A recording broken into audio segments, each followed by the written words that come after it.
As a young man, I was always fascinated by the old legends and myths that had been passed down through the generations in my small town. One tale, in particular, sent shivers down my spine every time I heard it. They called it the Curse of the Red Oak. The legend went that many years ago, a witch had lived in the outskirts of our town. She was said to have been incredibly powerful, with the ability to control the forces of nature and communicate with the dead.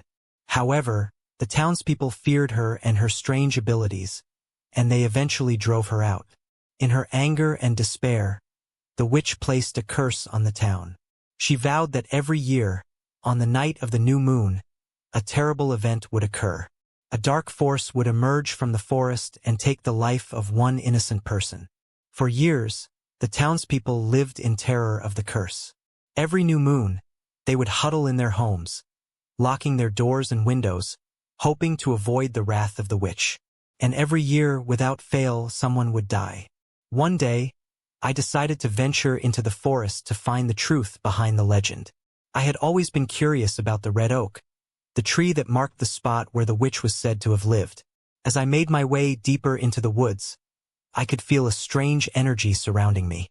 The trees seemed to whisper as I passed, and I began to feel a sense of unease. Finally, I reached the red oak. It was an ancient tree, its trunk twisted and gnarled with age. As I approached, I felt a sudden chill run down my spine. I could sense that something was watching me. Suddenly, out of the corner of my eye, I saw a movement. I turned to see a dark figure emerging from the shadows.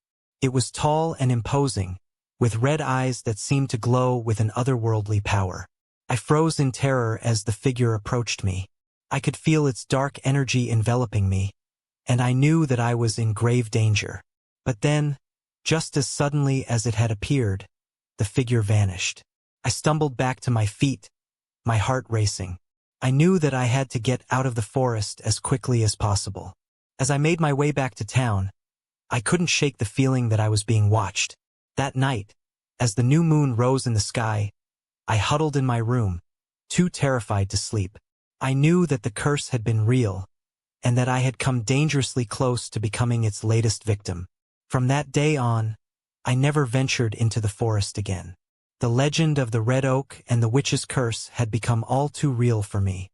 I knew that some things were better left alone, and that the darkness that lurked in the woods was one of them.